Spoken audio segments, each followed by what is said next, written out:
Hello everyone, this is the first video in a series on interpreting chest x-rays. My goal with this series is to be able to take people who literally know nothing about chest x-rays and teach them everything they'll need to know while taking care of patients, regardless of specific healthcare profession, with the one exception of a radiologist. If any of you happen to be a future radiologist, I think these videos will still provide a good, very early foundation for you, but I suspect you'll want to track down a more robust resource. The course will have 10 videos. Here's the structure. Lesson 1, that is this video, will cover the fundamentals of how an X-ray is taken and the physics involved. Please don't let the word physics scare you away. It's really basic and includes some pretty pictures. Lesson 2 will introduce a systematic approach to chest X-ray interpretation and demonstrate how X-ray shadows relate to normal chest anatomy. Lesson 3 will discuss how one assesses the technical quality of the film. Lessons 4 through 8 will then each cover a subset of chest pathology that can be assessed with X-ray. These will include plenty of examples of common abnormalities. Lesson 9 will discuss how to assess the placement of lines and tubes, as well as how to identify devices and findings consequent from prior surgeries, such as artificial heart valves. Finally, Lesson 10 will be a self-assessment where unknown chest films are displayed alongside a brief clinical vignette, and after a chance for you to pause the video and study the films on your own, I'll review them. As I implied a moment ago, by the end of these 10 lessons, you should be able to identify the overwhelming majority of abnormalities visible on a conventional chest X-ray. The learning objectives of this video, Lesson 1, are first to be familiar with the basic physics and method of obtaining chest X-rays, and to be familiar with the basic chest X-ray views, that is, the PA, lateral, and AP views. Along with the EKG, the chest X-ray is one of the most common diagnostic tests in medicine that does not involve drawing blood. There are many indications for getting a chest X-ray. They include evaluation of symptoms, which can be shortness of breath, chest pain, cough, hemoptysis, fever, or unexplained weight loss. Evaluation of signs picked up on a physical exam, such as hypoxemia or an abnormal pulmonary exam. Evaluation of the placement of central lines, nasogastric tubes, and endotracheal tubes. Screening for a pneumothorax, which is air in the pleural space, after lung biopsy, central line placement, and pacemaker placement. Finally, a relatively specific indication is evaluation of suspected pacemaker lead fracture. There are a few situations you'll notice are not listed here. For example, routine chest X-rays prior to surgery in the overwhelming majority of patients are of no benefit and should be avoided. Also inappropriate are routine screening chest X-rays for lung cancer in smokers, although there may be benefit in screening chest CT scans, but that's a discussion for another day. So how does a chest X-ray actually work? We need a source of X-rays, which themselves are a form of electromagnetic radiation.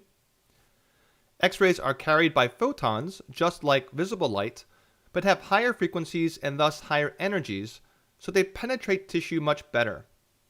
Unfortunately, these high-energy photons can cause DNA damage leading to cancer, which is why X-ray exposure should generally be limited. To detect the presence of X-rays, we'll need something called, appropriately enough, a detector. For the first 100 years of X-rays in medicine, the detector was a photographic plate or film. I'll add a sheet of unexposed X-ray film here. Now, however, most hospitals have replaced these with digital detectors, which allow for real-time viewing as well as improve post-exposure digital manipulation. Finally, of course, we'll need a patient to stand in between the source and the detector. This patient is in the typical position for a chest X-ray. She's facing away from the source, hands on her hips, and chest against the detector. The reason to put her hands on her hips is essentially to keep the arms from obscuring the view of the thorax.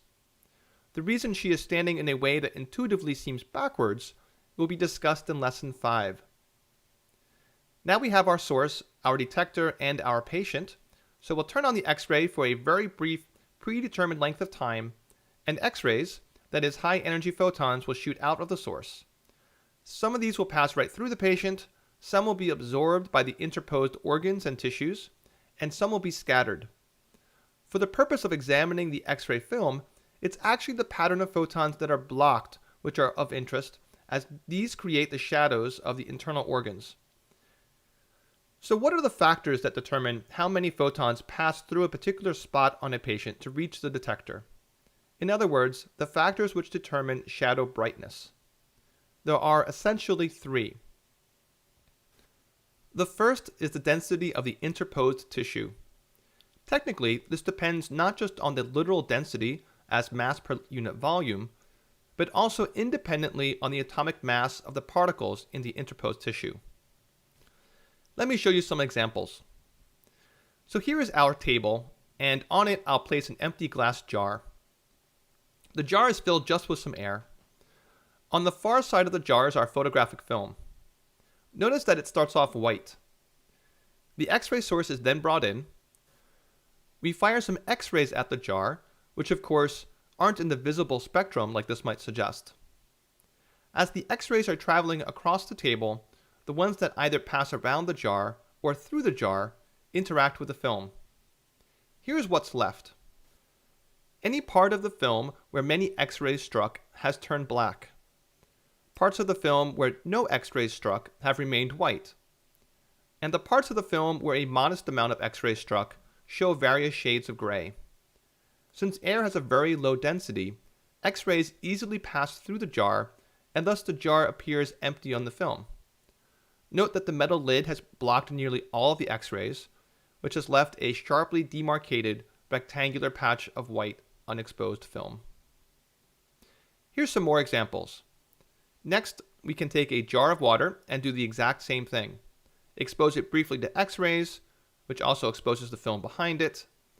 In this case, water is denser than air, so it blocks more X-rays, and therefore the jar's contents now appear gray on the film.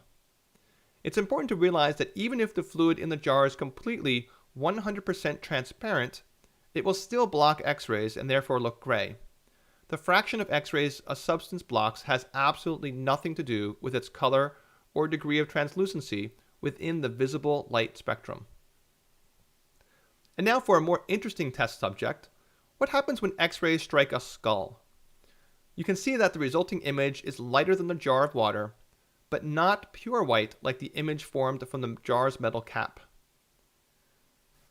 In summary, there is a spectrum of radio densities into which different materials fall. Those that allow most X-rays through are called radiolucent and appear black or near black on X-ray. Those that block most X-rays are called radioopaque and appear white. For medical X-rays, there are essentially four classes of material. Air, which is the most radiolucent. Next is fluid and soft tissue, then bone, and finally metal. The next factor which determines shadow brightness is the thickness of the structure being X-rayed.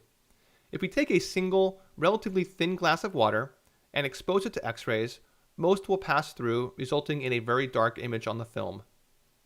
If instead of one glass of water we line up two glasses in a row and shoot X-rays through both, twice as many will be blocked. The resulting image will therefore be more gray because the specific part of the film corresponding to the shadow of the glasses have been relatively less exposed. Finally, if we shoot X-rays through 3 glasses of water, the image of the glass will be brighter still. In summary, the thicker the structure, the brighter it will appear on the X-ray film. The third and last factor is the duration of exposure. For the X-ray interpreter, this factor is only relevant when trying to understand a technical error in image acquisition. Imagine we have 2 glasses of water again, and I'm going to give these a very short or brief X-ray exposure. During that brief amount of time, few X-rays have an opportunity to pass through the water, so the film where the glass's shadow was cast is relatively underexposed, and thus is relatively bright. If I use a medium exposure, the film behind the glass will receive more X-rays, and thus the glass appears a little darker. Finally, if I use a very long exposure, even though the glasses of water are in the way, there is enough time for many X-rays to pass through, so the glasses appear fairly dark on the film. The bottom line, short exposures lead to images that are too bright, and long exposures lead to images that are too dark. This is the opposite of what most people initially expect, because intuitively, we assume that all film starts off black and turns white after exposure to light. But remember, X-ray film is the opposite. Let's return to our patient, who has been patiently waiting for us in the radiology department. And let's fire some X-rays at her. You can see that some pass through, some get absorbed, and a few even get scattered around the room. The result is an image formed on the photographic film of the shadows cast by the various structures in the patient's chest. And here is that result. From the pattern of white, black, and gray, we can infer things about those chest structures. For one, this area here, because it is generally relatively dark, it must correspond to an air-filled structure, a lung. This area here, which is a medium gray in brightness, must correspond to a structure composed of either fluid and or soft tissue, in this case the heart. Since the layout of the human body is amazingly consistent from person to person, each major line and shape on this X-ray corresponds with a known and identifiable anatomic part. I'll review these parts in Lesson 2, but before then, there are two quick practical things to point out first. It may have happened so fast that you did not notice it, but when I removed the film from the detector stand, I flipped it around horizontally.